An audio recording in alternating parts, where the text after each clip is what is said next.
नमस्कार साथियों, आपका स्वागत है हमारे यूट्यूब चैनल में। और जैसा कि आपको पता है, हमने आपका हिंदी सब्जेक्ट चालू कर रखा है, जिसके अंतर्गत मैंने चैप्टर 1, चैप्टर 2 आपको ऑलरेडी करा दिए हैं और चैप्टर 3 के अंतर्गत मैंने आपको 3 वीडियो पहले से ही दे दिए हैं और आज का जो वीडियो नंबर है वो 4 होने वाला है। जैसा कि आपको पता है, तीनों वीडियो के अंतर्गत पहले वीडियो में मैंने आपको अर्थ के आधार पर शब्द के भेद बताए, दूसरे वीडियो में मैंने उत्पत्ति के आधार पर बताए, उसके बाद तीसरे पे मैंने रचना या व्युत्पत्ति के आधार पर आपको शब्द के भेद बताए थे। तो जैसे कि बताया, अर्थ के आधार पर मैंने ये 2 प्रकार के बताए आपको, जिसमें एक सार्थक, एक निरर्थक बताया। सार्थक के अंतर्गत मैंने आपको 4 भाग बताए। एक तो होता है आपका अनेकार्थी, एकार्थी, पर्यायवाची और आपका विलोम वाले, इस तरीके से समझाया। उसके बाद आपको निरर्थक शब्द के बारे में, यहाँ पे निरर्थक शब्द के बारे में आपका दूसरा टाइप हमने निरर्थक शब्द के बारे में बताया। उत्पत्ति के आधार पर मैंने बताया कि 5 प्रकार के होते हैं और 5 प्रकार में आपको बताया तत्सम होते हैं, तद्भव होते हैं, देशी, विदेशी और संकर शब्द होते हैं। ये 5 प्रकार के होते हैं, ये भी हमने आपको बताया। देखिए, कॉम्पिटिटिव एग्जाम्स में जो वनडे एग्जाम्स आप देते हैं, उनमें सीधा पूछ लेता है कि अर्थ के आधार पर शब्द के कितने भेद हैं। कितने भेद हैं? तो 2 भेद हैं। व्युत्पत्ति के आधार पर कितने हैं? 5 हैं। और ऐसे ही रचना के आधार पर हमने आपको समझाए थे। तो रचना के आधार पर आपके 3 भेद होते हैं, जिसमें आपको रूढ़ और यौगिक, योग रूढ़, ये सभी शब्द हमने आपको समझाए। आज जो आपका होगा वो चलेगा प्रयोग के आधार पर, जो शब्द के कितने भेद होते हैं, नंबर 4 पॉइंट को इस वीडियो के अंतर्गत मैं कवर करूंगा। तो 3 वीडियो के अंतर्गत मैंने आपको अर्थ के आधार पर, उत्पत्ति के आधार पर और रचना के आधार पर आपको डिटेल में समझाया है, एग्जाम्पल्स उसके समझाए हैं। तो आपने अगर वो वीडियो नहीं देखे तो आप जरूर जाके देख लीजिए। हिंदी के नाम से हमने प्लेलिस्ट बना रखी है, उसमें आपको सभी वीडियोस मिल जाएंगे। तो चलिए वीडियो को स्टार्ट करते हैं और वीडियो में अंत तक रहना, जिससे कि मैं आपको सभी कंसेप्ट को आसानी से सरल भाषा में अच्छे से समझा सकूं। तो चलिए वीडियो स्टार्ट करते हैं। चलिए, तो देखिए, हम अपने टॉपिक के पास पहुंचते हैं। देखिए, घन नंबर, हम किसी को डिस्कस करने जा रहे हैं, घन नंबर को डिस्कस करेंगे।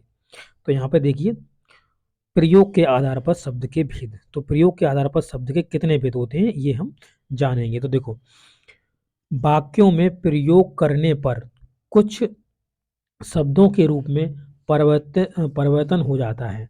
वाक्यों में प्रयोग पर कुछ शब्दों में परिवर्तन हो जाता है। जब हम उन्हें वाक्य में प्रयोग में लेते हैं तो हमें कुछ ना कुछ उनमें शब्दों में क्या होता है, अंतर आ जाता है, परिवर्तन हो जाता है। ठीक है, जैसे लड़का, लड़का शब्द है, लड़का का लड़के करते हैं यूज, लड़कों यूज करते हैं। ऐसे करके आज शब्द का परिवर्तन आ जाता है। जैसे वाक्य के अनुसार, जैसे लड़का खेल रहा है, ठीक है, तो हमने इसमें लड़का यूज कर लिया। अब मैं कहूँ लड़के खेल रहे हैं, तो इस तरीके से वो वाक्य में, वाक्य के अकॉर्डिंग हम उसको क्या कर लेते हैं, उसमें परिवर्तन आ जाता है। इस तरीके से आप समझ सकते हैं। यह परिवर्तन लिंग, वचन, कारक के अनुसार आता है। तो जैसे लिंग चेंज हो गया, ठीक है, तब हमारा हो जाएगा। इसके बाद वचन चेंज हो गया, एक वचन है, बहुवचन है, इस तरीके से हो जाएगा। कारक के आधार पर चेंज हो जाएगा। तो ऐसे अब क्या करते हैं, ऐसे जो शब्द होते हैं, ऐसे में क्या होता है, जिन शब्दों के रूप में परिवर्तन हो जाता है उन्हें हम विकारी शब्द बोलते हैं। विकारी शब्द किन्हें बोलते हैं? जिनमें लिंग, वचन और कारक के आधार पर क्या होता है, अनुसार वो बदल जाते हैं, तो वो विकारी शब्द कहलाते हैं। तथा जो शब्द प्रत्येक परिस्थिति में अपरिवर्तनीय रहते हैं, यानी परिवर्तन नहीं करते हैं अपने अंदर, वो हमारे कैसे शब्द कहलाते हैं? तो वो हमारे विकारी शब्द कहलाते हैं। ये चीज़ आप याद रखिए। ऐसे ही पूछ लेता डायरेक्ट डेफिनेशन कि विकारी शब्द क्या होते हैं। लिंग, वचन, काल, कारक के अनुसार जो चीज़ बदल जाए वो विकारी शब्द है। और अविकारी शब्द ये है, ये किसी के भी अनुसार नहीं बदलते, ये अपरिवर्तन रहते हैं। ऐसे शब्द हमारे अविकारी शब्द कहलाते हैं। तो ये आपको देखना है कि विकारी शब्द क्या है, अविकारी शब्द क्या है। तो ये अगर प्रयोग के आधार पर देखेंगे तो एक विकारी शब्द निकल जाएगा और एक अविकारी शब्द हमारा निकल जाएगा। 2 टाइप्स इसके निकल जाएंगे। अब देखिए, विकारी शब्द के 4 भेद होते हैं। देखिए, प्रयोग के आधार पर निकले 2 प्रकार के, विकारी, अविकारी। और इनके भी टाइप्स हैं, यानी विकारी के कितने हैं? 4 टाइप्स हैं विकारी के, जो कि बताया गया है। जैसे संज्ञा है, सर्वनाम है, विशेषण है, क्रिया है। संज्ञा को जैसे जानते हैं नाउन बोलते हैं, सर्वनाम को हम प्रोनाउन बोलते हैं, विशेषण, और फिर उसके बाद विशेषण को एडजेक्टिव बोलते हैं और क्रिया को हम वर्ब बोलते हैं, जो कि आप अंग्रेजी के अंतर्गत इनको पढ़ते हैं। तो अंग्रेजी में इनकी आप डेफिनेशन को पढ़ते हैं कि अंग्रेजी में इनकी डेफिनेशन क्या होती है। जैसे नाउन है, तो नाउन क्या, ये जो नाउन होता है वो हमें किसी स्थान, वस्तु और किसी मतलब स्थान के बारे में बताएगा, वस्तु के बारे में बताएगा, किसी व्यक्ति के बारे में बताएगा, इस तरीके से बताता है। किसी हमें मतलब किसी द्रव धातु के बारे में बताएगा, मटेरियल के बारे में बताएगा। एब्स्ट्रैक्ट नाउन होते हैं। इस तरीके से इनके 5 टाइप्स होते हैं, उस तरीके से ये बटा होता है। ऐसे ही सर्वनाम है, सर्वनाम के अगर देखेंगे तो इसके 6 टाइप्स होते हैं। एडजेक्टिव है, फिर क्रिया है, इस तरीके से इन सब का डिटेल में चलते हैं ये सब चीज़ें। तो देखिए, संज्ञा, सर्वनाम और विशेषण क्रिया विकारी शब्द हैं। कैसे हैं? विकारी शब्द हैं, यानी इनमें चेंजेस आते हैं। संज्ञा में चेंज हो जाता है, सर्वनाम में हो जाता है, विशेषण में हो जाता है, क्रिया में हो जाता है। तो ये जितने भी टाइप्स हैं इनमें क्या होता है, इनमें चेंजेस आते रहते हैं। तो इसलिए इन्हें हम क्या बोलते हैं, इन्हें हम विकारी शब्द बोलते हैं। जैसे संज्ञा है, संज्ञा के अंतर्गत अगर आप देखेंगे तो संज्ञा में बताया गया है लड़का, लड़का का लड़के कर देते हैं, लड़कों कर देते हैं। घोड़ा का घोड़ों, घोड़े घोड़ों, लड़की का लड़कियां। इस तरीके से क्या होता है, ये सेंटेंस यानी वाक्य के अनुसार ये चेंज हो जाते हैं। प्रयोग में जब लेते हैं तो ये चेंज हो जाते हैं। जैसे प्रयोग यहाँ पे देखिए बताया गया है कि घोड़ा दौड़ रहा है, घोड़े दौड़ते हैं। अब इसमें देखिए ये प्रयोग के आधार पर क्या हुआ, ये हमारे चेंज हो गया। इसी तरीके से लड़की गीत गाती है, एक लड़की गीत गा रही है, लड़कियां गीत गा रही हैं, यहाँ बहुत सी लड़कियां गीत गा रही हैं। तो इस तरीके से ये क्या होता है, जो हमारे नाउन्स होते हैं, संज्ञा होती है, वो हमारे वाक्य के अनुसार, प्रयोग के आधार पर ये चेंज हो जाते हैं, वाक्य के अनुसार चेंज हो जाते हैं। तो इन्हें विकारी शब्द बोलते हैं। अब देखिए सर्वनाम, सर्वनाम क्या होता है, जैसे वह है, उसे है, उसे है, उसने है, तुम हो, तुम्हारा है, तुम्हारी है, तुम्हें है, तुमने है, ये सभी क्या है, ये हमारे सर्वनाम शब्द कहलाते हैं। और ये सर्वनाम शब्द क्या है, ये भी हमारे वाक्य के अनुसार चेंज होते रहते हैं। तो इस तरीके से इन्हें भी हम क्या बोलते हैं, इन्हें भी हम विकारी शब्द के अंतर्गत हम इनको रखते हैं। ऐसे ही आप देखेंगे विशेषण, विशेषण में जैसे विशेषण क्या होता है, जो नाउन प्रोनाउन की विशेषता बताए वो विशेषण होता है। अब विशेषण के अंतर्गत देखिए, जैसे काला है, काली है, काले हैं, पतला है, पतली है, पतले हैं। तो ये क्या है, ये हमारे क्या, नाउन और हमारे किसकी, प्रोनाउन की विशेषता बता रहा है।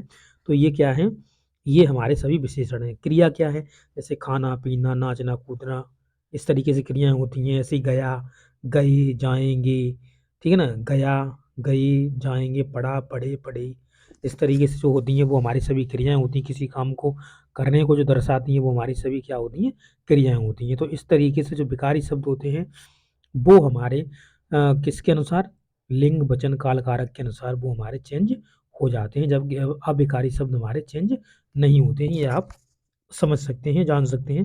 इनको मैं डिटेल में यहाँ नहीं पढ़ा रहा हूँ क्योंकि डिटेल में है ही नहीं। उसके बाद जब इनका जब टॉपिक पूरा डिटेल में आएगा तब इन्हें बहुत अच्छी तरीके से डिटेल में हम समझाएंगे वहाँ पर, और भी काफ़ी एग्जांपल्स देंगे आपको। इसमें देखिए, क्रिया विशेषण, संबोधक, संबंध बोधक, समुच्चय बोधक और विस्मयाद बोधक शब्दों में लिंग वचन कारक काल आदि के कारण कोई परिवर्तन या विकार उत्पन्न नहीं होता है, इसलिए वे अविकारी शब्द कहलाते हैं। तो पूछ लेगा आपको अविकारी शब्द के अंतर्गत कितने आते हैं। तो अविकारी शब्द के अंतर्गत आप देखेंगे तो क्रिया विशेषण है, ठीक है ना, एडवर्ब है, संबोधन बोधक, संबंध बोधक है, समुच्चय बोधक है, विस्मयाद बोधक है। तो ये सभी जो इस प्रकार के जो भी सेंटेंस होते हैं वो क्या कहलाते हैं, हमारे सभी, वो हमारे कहलाते हैं सभी अविकारी शब्द। अविकारी यानी जो चेंज नहीं होते हैं, इनके जो शब्द होते हैं वो सब अविकारी होते हैं। ये काल कारक और काल कारक और लिंग के अनुसार ये कभी चेंज नहीं होते हैं। ये चीज़ आपको याद रखनी है। अविकारी शब्द के 4 भेद होते हैं, कौन कौन से। अब एक होती है क्रिया विशेषण, यानी जिसे एडवर्ब बोलते हैं। इंग्लिश में देखेंगे तो एल वाई लगा के इसको बनाया जाता है। कुछ एडवर्ब ऐसी होती हैं जिनका एल वाई लगा के नहीं बनाया जाता, वो अब बाद में जाती हैं। जैसे आप फास्टली नहीं कह सकते, फास्ट होता है एडवर्ब, ठीक है ना। तो इस तरीके से, और जैसे आप देखेंगे समुच्चय बोधक, यानी समुच्चय बोधक का मतलब होगा कंजक्शन हो गया, जो कि 2 सेंटेंसों को जोड़ता है वो कंजक्शन कहलाता है। इसी प्रकार से आप संबंध बोधक देखेंगे, यानी प्रीपोजिशन देखेंगे। जैसे आपने इंग्लिश के अंतर्गत प्रीपोजिशन देखा हो, एट, ऑन, इन, इस तरीके से अपॉन, ठीक है ना, इस तरीके से आपने पढ़े होंगे तो आपको पता होगा कि ये किस तरीके से प्रीपोजिशंस का हम यूज करते हैं, संबंध बोधक जो होते हैं। उसके बाद आप देखें विस्मयाद बोधक, यानी इंटरजेक्शन, यानी जो इंटरजेक्शन होते हैं उनको हम देखेंगे, विस्मयाद बोधक वाले शब्दों को देखेंगे। तो चलिए इनके बारे में हम पढ़ते हैं। तो आगे बढ़ेंगे और देखेंगे। इस चैप्टर के अंतर्गत इतना ही समझाया गया है। आज ये चैप्टर खत्म हो रहा है। क्रिया विशेषण, संबंध बोधक, समुच्चय बोधक और विस्मयाद बोधक अविकारी शब्द हैं। जैसे इन्होंने कहा, काला कुत्ता भौंका, काला कुत्ता भौंका। दूसरा सेंटेंस देखिए, काली चिड़िया उड़ गई, काली चिड़िया उड़ गई। अब इसमें देख रहे हैं आप, जो यहाँ पे देखेंगे तो इसमें जो काला लिखा हुआ है, काला है, कुत्ता भौंका, काली चिड़िया उड़ गई, वो है आया था, वे आए थे, वो है आया था, वे आए थे। इस तरीके से इनके प्रयोग होते हैं। जैसे अब इसमें देखिए, क्रिया विशेषण के अंतर्गत कौन कौन से शब्द आते हैं। तो क्रिया विशेषण होता है जो एडवर्ब होता है, उसके अंतर्गत आप देखिए, आज, कल, यहाँ, जल्दी, तेज। तो ये आपके किसके अंतर्गत हैं, क्रिया विशेषण के अंतर्गत हैं। एंड देखिए, आज कहीं भी अगर सेंटेंस में यूज हो रहा है तो ये कभी भी लिंग वचन काल कारक के अनुसार चेंज नहीं होगा। कल अगर कहीं सेंटेंस में यूज हो रहा है तो ये भी किसी लिंग वचन काल कारक के अनुसार चेंज नहीं होगा। कल को हम कले नहीं बोलेंगे, ठीक है, इस तरीके से हम नहीं कह सकते। जैसे यहाँ है तो यहाँ यहीं रहेगा, अब ये चेंज नहीं होगा कि यहाँ यही इस तरीके से आप कहीं चेंज करने लगो तो ये चेंज नहीं होगा, ये कि ये रहेगा। अब जैसे जल्दी है यानी फास्ट है, फास्ट एक एडवर्ब है, जल्दी है तो जल्दी जल्दी ही रहेगा, जल्दे जल्दी इस तरीके से आप चेंज नहीं कर सकते थे, तो ये जल्दी ही रहेगा। तेज है तो तेज ही रहेगा, तेज है तो क्या रहेगा, तेज ही रहेगा। इस तरीके से आप समझ सकते हैं। ये जो क्रिया विशेषण होते हैं ये कभी चेंज नहीं होते। संबंध बोधक हैं, जैसे में, से, पर, बिना, साथ, सहित, ये भी आपने कभी चेंज होते देखे, लिंग वचन काल कारक के अनुसार कभी चेंज हो जाए। जैसे मैं छत पर हूँ, मैं छत पर हूँ। अब पर जो शब्द आया है, ये जो पर शब्द है ये कभी क्या चेंज हो जाएगा, क्या चेंज हो जाएगा, क्या अब चेंज करने लगा, परे हूँ, मैं छत परे हूँ, या मैं इस तरीके से कोई शब्द ऐसे करूँगा कि मैं ऐसे से चेंज करने लगूँ, नहीं होगा ये चेंज। तो इस तरीके से आप इनको समझ सकते हैं। इसके बाद देखिए, जैसे समुच्चय बोधक है, समुच्चय बोधक में देखेंगे आप, जो कंजक्शन होते हैं जो जोड़ते हैं दो सेंटेंसों को, जैसे किंतु, किंतु का मतलब बट बोल देते हैं, किंतु बट बोल देते हैं इंग्लिश के शब्द में देखा जाए, परंतु है, अथवा है, या है। इस तरीके से ये जो शब्द होते हैं जो कि दो सेंटेंसों को जोड़ देते हैं, ये क्या होते हैं, ये भी कभी भी चेंज नहीं होते। किंतु को किंते, कुंतु ऐसे हम कुछ नहीं कह सकते, परंतु परंतु ही रहेगा, अथवा अथवा ही रहेगा, या ही रहेगा, और ही रहेगा। जब हम किसी दो सेंटेंसों को जोड़ते हैं, जैसे मान लीजिए हमने जोड़ा कि रमेश और सुरेश, तो इसमें जो और लगा हुआ है ये हमेशा और ही रहेगा, ये कभी भी चेंज नहीं होगा। ये चीज़ आपको अच्छे से जान लेनी है। अब देखिए, विस्मयाद बोधक, वाह, हाय, अरे, ओ, शाबाश, इस तरीके से जो शब्द बोले जाते हैं तो ये सभी कैसे होते हैं, ये भी कभी चेंज नहीं होते हैं। तो आपको ये चीज़ याद रखनी है, ये कभी भी चेंज नहीं होते हैं, ये आपको याद रखना है। अगर आप इन्हें याद रखते हैं तो आप समझ सकते हैं या कह सकते हैं कि ये अविकारी शब्द हैं। कैसे हैं, अविकारी शब्द हैं, और ये कभी भी चेंज नहीं होते हैं। क्या नहीं होते हैं, ये कभी भी चेंज नहीं होते हैं। इसी प्रकार से ये चीज़ आपको याद रखनी है। और इस तरीके से ये जो चैप्टर है आपका ये समाप्त हो चुका है, जिसके अंतर्गत मैंने आपको इसके सभी कंसेप्ट को 4 वीडियो के अंतर्गत समझा दिया है। तो आप इन सभी वीडियोस को देख लीजिए, ठीक है ना। और अगला जो वीडियो हो, अगला अगला जो टॉपिक होगा वो आपका होगा, चलिए हम देखते हैं, अगला टॉपिक होगा वो आपका शब्द रचना होगा, यानी वर्ड का फॉर्मेशन हमें कैसे करना है, ये हम अगले वीडियो के अंतर्गत सीखेंगे। तो इस वीडियो में इतना ही, ये टॉपिक आपको ख़त्म हो गया है।